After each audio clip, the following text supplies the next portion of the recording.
How's it going, everyone? Nathan coming at you with another tier list video. It's been a while since I made one of these, and they're always so fun to make. So I figured I would do one talking about the best sun sweepers in Pokemon Scarlet and Violet. I already did one on the Swift Swim users in the tier a little while ago, but I figured this was just like a cool little flavor on it because actually I was working on a video recently on the best sun setters, or not, sorry, the best weather setters in Pokemon right now.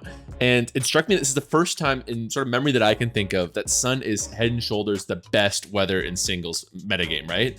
You know, I think it was probably pretty good in Gen 5, but even then it wasn't really holding a candle to sand or water. Or rain rather, and then the next generation, while rain gets Swampert and Excadrill still running rampant, they're running like Sawsbuck Sun back then. Probably the best time I can think of for Sun in singles was last generation, where Weather Ball was granted to Venusaur, which made it this cool little dual sweeper where it could run Weather Ball, Giga Drain, Sludge Bomb, even Earth Power very effectively. It of course has Growth, which made it threatening.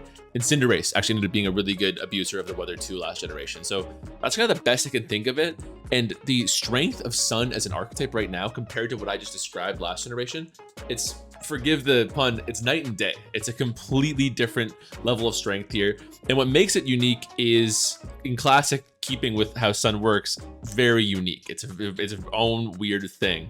So we're gonna be ranking them today, and also trying to maybe touch on the different archetypes of Sun abusers we see, at least in Scarlet and Violet right now. And then later on the video, I'm gonna be talking about if other Pokemon of old came back, like Fire Darmanitan or Venusaur with that chlorophyll, like I just mentioned, where would they rank in it? So that's what we're gonna be going over today. First things first, let's talk about chlorophyll, because normally when you think of sweepers in a weather, the first thing you think of are those abilities that double your speed. What I'm talking about is Swift Swim, doubles your speed in rain. Sandstream is going to double your speed in sand. I didn't even talk about hail in that whole extended analogy before, but Slush Rush, of course, is doing the same in hail or snow. And now we have chlorophyll. And I think chlorophyll is historically the worst out of all those four, which seems funny because it's literally identical, which is the different form of weather. The thing is just the abusers of chlorophyll have historically been so bad. This generation is no exception. So, like I said, Sawsbuck had a brief stint about 10 years ago where it was pretty good, but it is like literally unusable today. It hasn't been OU or even sniffing OU in about 10 years. And we're gonna do the same thing with all of these guys. Leafeon breaks our heart because we like to see it. And there's a world where you twist a couple of things with Leafeon and it can maybe, scratch that surface. But it's another Pokemon that's been historically awful. Finally, this generation, we get a Pokemon that is well suited to it in the sense of Scovillain. Its speed tier is the definition of serviceable. It gets the job done, but it's not going to excite you by any means. It's not going to be outspeeding, a bunch of crazy mons. But, you get that dual plicity that I already talked about with Venusaur between fire and grass. The offensive typing works pretty well together. Grass walled by steel types, fire going to rinse those, fire walled by water types. Grass is going to handle those. Same was for rock to a lesser extent, right? So it is a good pairing. It is a Pokemon that is like technically viable this generation. And what I mean by that is in the singles viability rankings, it is listed. It is just listed about as low as you can go. The problem is it has nothing else for it. Like everything I just described sounds great, but you need more to be a successful sweeper in this tier. You need more offensive power. We're talking about 108 special attack. It does have growth, which you can boost it, but this is such a frail Pokemon with such a weak defensive typing that getting that extra turn to use growth is a luxury you often can't afford. Like, if we're talking about actually weird tangent, I think hail on paper is one of the worst, or hail or snow, whatever. It's one of the worst weathers on paper, but Aurora Veil just changes so much of it where it can either be just like literally just Lola and Ninetales with Aurora Veil, boom, you're ready to go. And it's already serviceable. And it will boost the Arctozolts, the whatevers, to make them a little bit more viable than they would be otherwise. So all that to say, if there was a similar like Sun Aurora Veil, I think we could see a lot of usage from Scovillain, because then you can probably pivot to it and then use a growth successfully, and then you're really fearsome. But again, that's just something that you can't really afford. So once again, like, Photosynthesis, one of the worst abilities like represented, if you kind of get what I mean. I'm trying to struggle to phrase this correctly, but amazing ability on paper, but the Pokemon who get it are frankly awful. We're going to talk about later on like historical Pokemon that have gotten it. It's Pokemon that aren't in Scarlet and Violet. What would they look like with it? So for example, Whimsicott, Maractus, blah blah blah. It's not going to do much good. It's really not. So Scovillain is the lone representative of something that isn't brutal here. Luckily for the pitiful group of chlorophyll Pokemon, we did get the introduction of photosynthesis generation. If you don't know what it does, when you're in Sun, it boosts your highest stat by 1 stage, which means that if speed, you've EV'd, you've arranged things in your Pokemon so speed is your highest stat, then it's kind of like a mini chlorophyll boost, which is great because I would way rather have a Great Tusk at +1 speed than a freaking Sawsbuck at +2. That's fine by me. But what it also means is that you can arrange things so that other stats are boosted. So that means even a defensive Great Tusk that has no interest in sweeping whatsoever still gets a +1. It's just not a bad thing to have. Or you can boost your attack on something as well. So we'll rank these instead. And again, we were talking about this from a sweeping perspective. So for example, I am going to put Slitherwing. Maybe I need to put you up a tier as well, because Slitherwing being along you guys seems pretty lousy. I'll do it just to demonstrate the point that this is not about how good you are as a Pokemon. Slitherwing is a good overused Pokemon. I think it's actually underrated in the current metagame. But, however, it's not much of a sweeper. It really isn't. Its speed tier is fine, but it's not going to be sweeping and spun very often, just the nature of how it works, right? So, this isn't a ranking of Pokemon that can be used in the Sun. Then otherwise it'd just be a copy paste of the viability list. That would be it. This is instead who can sweep successfully in Sun. And yeah, we're not going to see much with you there, Screamtail. I might have been calling you something else this whole time. I don't use Screamtail very much, but if I misspoke, I apologize. Great Tusk, I am going to put in the B tier, actually above Scovillain. I think it's a really underrated offensive Pokemon.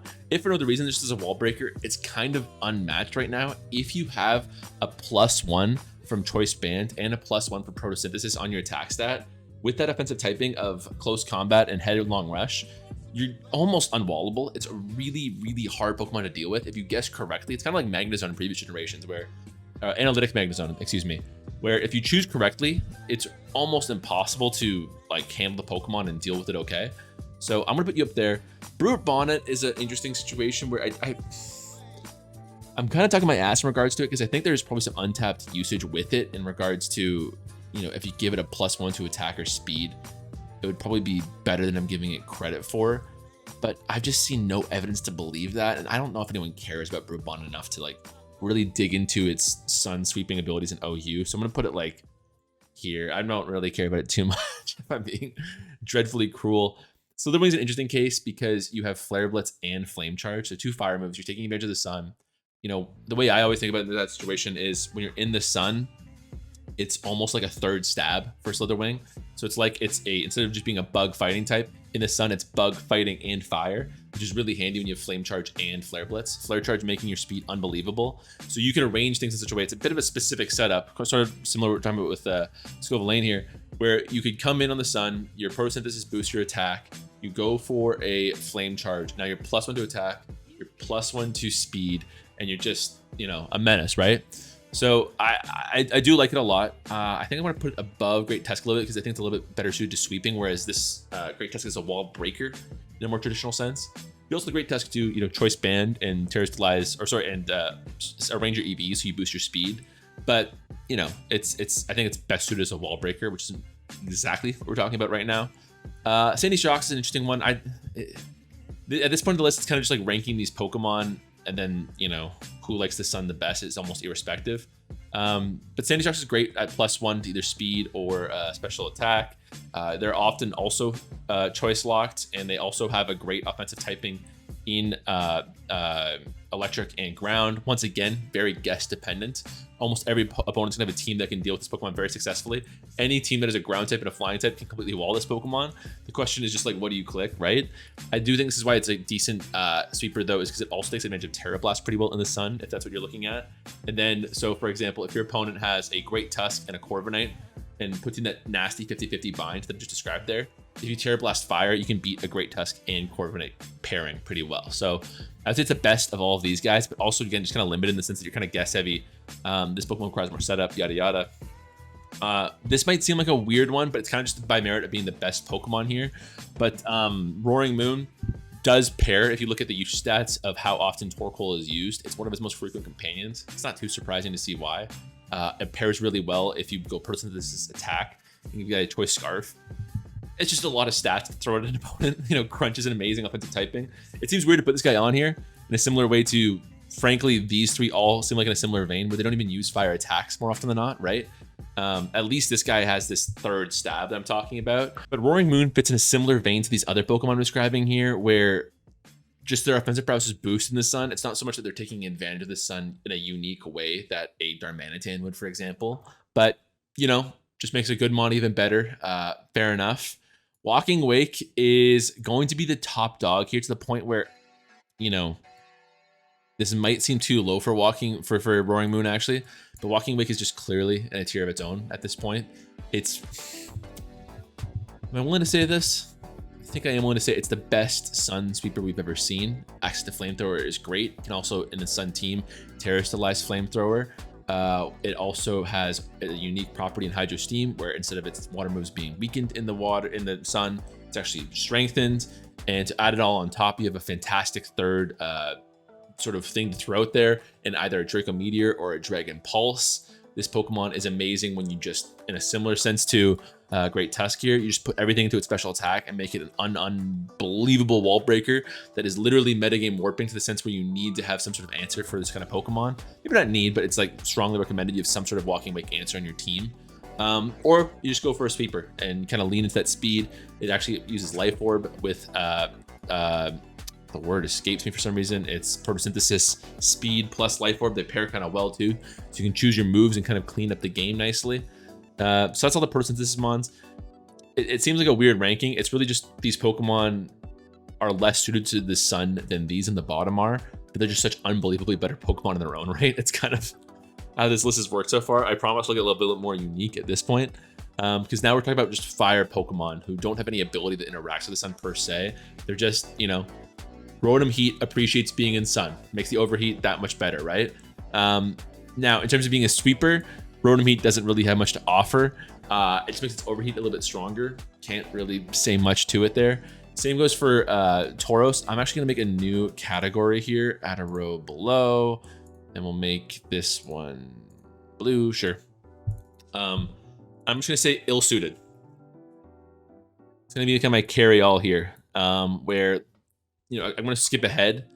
We do not have a Vileplume in the game yet, but it also gets Chlorophyll. So I'm going to rank it at some point in this, right? But it is ill-suited to this, that even though it's a decent sort of never used tier Pokemon, it's kind of just like very mid Pokemon. It's never going to be using Chlorophyll. That doesn't mean it's a bad Pokemon, right? So I'm putting in ill-suited where just kind of like as a carry-all, Tauros Blaze is the perfect example of it actually, where this is a good Pokemon, but it's just not really a great abuser of sun, if we're being honest. I actually don't think Brute Bonnet fits in that category. Rotom Heat doesn't fit because Overheat is really like a 1 or 2 use thing. It's kind of the opposite of what we're talking about when we talk about sweeping. Charizard is... Oh, where do I put Charizard? Actually, you are the key for ill-suited. Where do I put Charizard? It's... I might need another tier because things are getting a little bit too compact right now. Okay, we reached the point in the video that I always do where I have to like, context gets too messy to talk about without just kind of re-ranking everything here. And this is how I've changed things for now, right? And Charizard is going to be here, where Charizard, you know, offensive power, extremely good in the sun. It's got a good speed tier. It's got good enough special attack. It's got a dual move pool. It's okay. It can kind of work. Actually, I might put it here if we're being honest.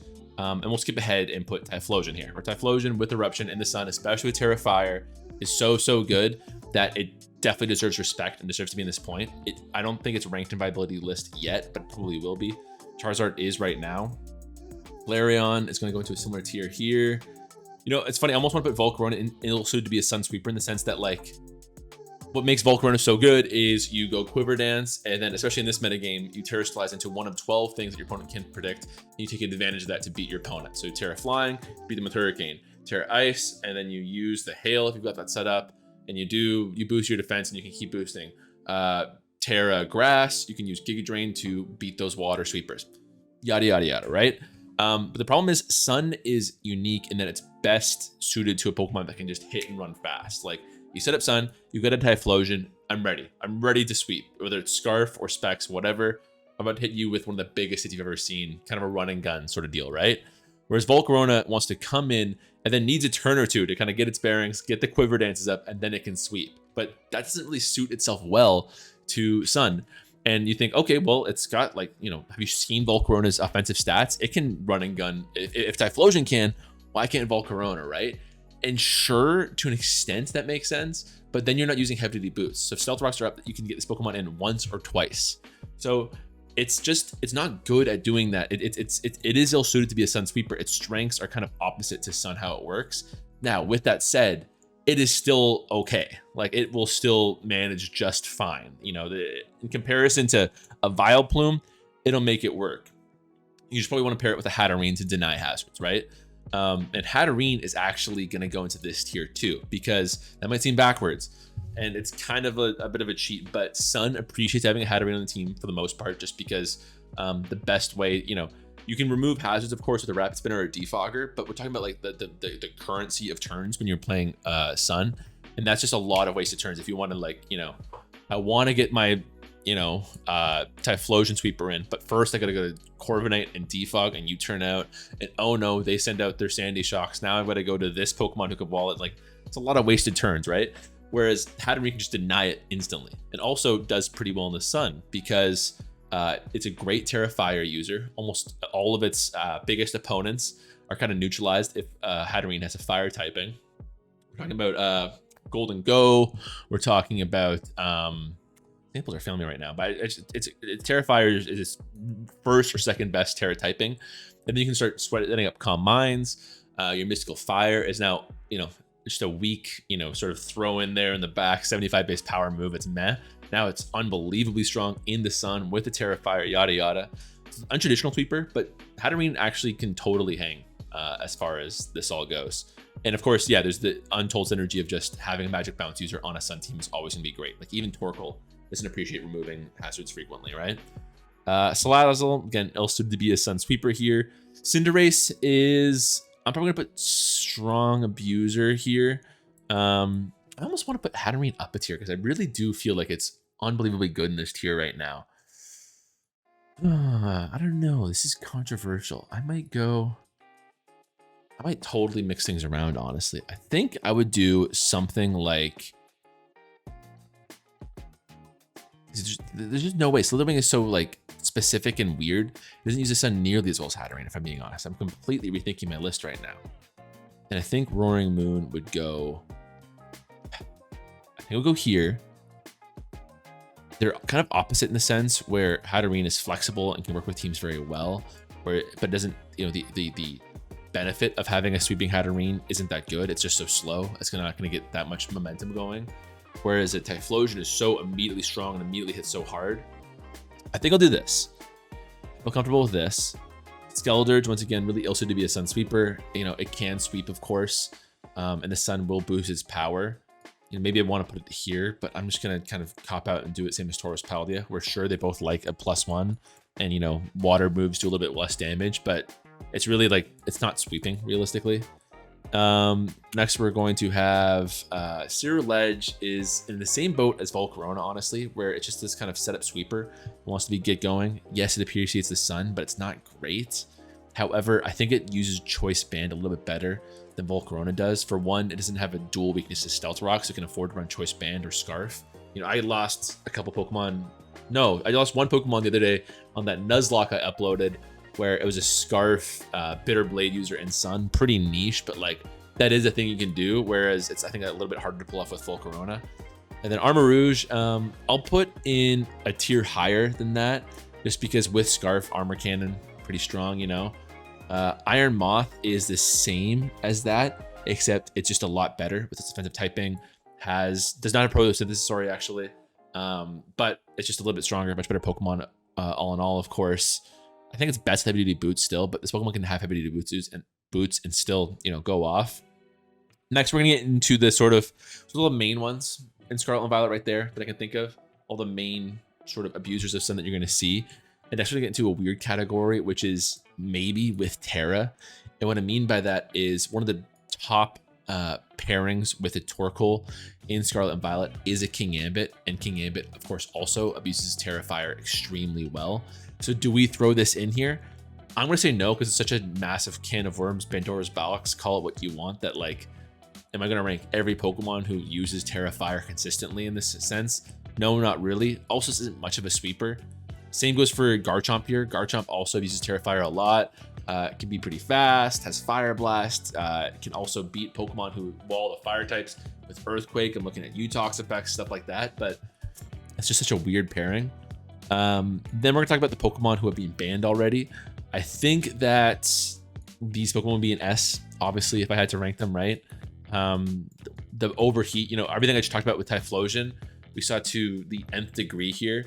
And Flutter Mane also with Mystical Fire. It's kind of like the same thing with Hatterene here, where like it's the upgraded version of each of their mons here, where Mystical Fire was so good and sweeping everything and just kind of leaned into what made this Pokemon so good and handling the Steel type walls a little bit better. So we're banned, of course, but this is what they would be if I'm ranking everything fairly. Next, we'll talk about the Pokemon who are not in Scarlet and Violet, but just for the sake of fun, we'll rank them really quickly here. I think Charizard X is also an amazing pairing here. It's a great Dragon Dance abuser, but it's still just good at hitting and running in a basic sense. Still weak to Stealth Rocks, yada yada. But in terms of just hit and run, actually, no, hold on. Let me do it this way. Darmanitan would be here, and I think Charizard X is a better version of Darmanitan. It's kind of what I'm saying. So put it in this sort of top of strong abuser of Sun tier, bottom of this Walking Wake tier. That's where I would put it, honestly. Yeah. So I'll put him here just to keep leave Walking Wake some space. Charizard Y is an interesting one because more of a Sun setter than a Sun abuser, of course, but it is still something you're often going to see on a Sun team. I have no idea where to rank it as a result, but I would probably put it just close to X, where it's a good supplementary role, and it's a little bit of Hatterene, where it comes in and can support the Sun team, while not necessarily like being this threatening sweeper that's going to win the game personally. So we'll throw that there. Venusaur is a great one, and it's really hard to guess where it fit in this metagame. On the one hand, what made it so good last generation was how it handled fairy types like Clefable so well. And there's a lot of Theorymon stuff you can do about like this Pokemon with Weather Ball and Terra Fire. I think would genuinely be a huge menace. There's not a lot of Pokemon that could swap into it very well. It's just a matter of speed. Dragobolt's still constant though, and Dragobolt is a good answer to it. Handles all three of its main offensive stabs pretty well. So I think this would generally be a decently good metagame for it. I'd probably again put it in that Charizard X tier at this point. Shiftry, on the other hand, not quite as strong. It would get Solar Blade, which is a nice +1. But I still think its best sets are actually special, so it doesn't matter too much to it overall. I think it would be much worse than Venusaur, kind of in this-ish tier. Chlorophyll will be nice. You know, Groudon similar to Charizard Y, except a lot better, different offensive typing. Hazard Setter, it's just a better Torkoal. It's weird to compare Groudon to all these other Pokemon. It's more of just like a better Torkoal, to be honest. Better defensive typing, better stats, hazards, yada yada. Actually good toxic user. And then we get into all the other unused Chlorophyll Pokemon here. So bad. Ill-suited Tangrowth is awesome. I'd love to have it in this metagame, but as for ours being a Chlorophyll offensive sweeper, terrible. Whimsicott is bad enough to be ranked here. I kind of like Whimsicott. There was periods last generation where I thought it was really interesting, like as a not a Zeraora, as a no, what is wrong with my brain right now? That electric mon, holy cow. Oh, it was Zeraora. I just mixed up Zoroark and Zeraora so bad, and Zygarde is just another one in there. It's too many names for me. Maractus, I've tried to use, it's terrible. And then the last Pokemon that we will rank here is going to be Lilligant Hisui. And this is an interesting one because there's a lot of hype for this Pokemon coming out. Decent offensive stats, decent offensive move pool, hustle, so it's going to hit pretty strong. And Victory Dance, which is just a physical version of Volcarona's Quiver Dance. There's a lot of hype for it, but I think it's in a similar boat to Volcarona, where I think its best qualities are either going to be its hustle ability, meaning it hits hard immediately, which isn't as well suited towards Sun, so maybe here-ish range, or as a Victory Dance abuser, right? Where Victory Dance means it's going to be setting up slowly and need a bit more time to get going, and then it can attack with Solar Blade and shit like that. So it feels like in this range for sure with Ceruledge, where it's just kind of ill-suited in general. Of course, it's not as weak to Stealth Rocks as Ceruledge, so maybe we put it here. I don't care too much where you want to rank this Pokemon in advance. That's my tier list as it stands right now. Bit of a fun idea. Hope you guys enjoyed it. If I ranked your mon poorly, I apologize. Just the nature of things here. I also have got a video coming out soon on the best best weather setters in Pokemon, both in a vacuum and outside of a Pokemon, outside of a vacuum. I said vacuumon. My words are failing me right now. I gotta get off this recording right now before things fall apart too much, but I hope you guys enjoyed. I'll catch you next time. Take it easy.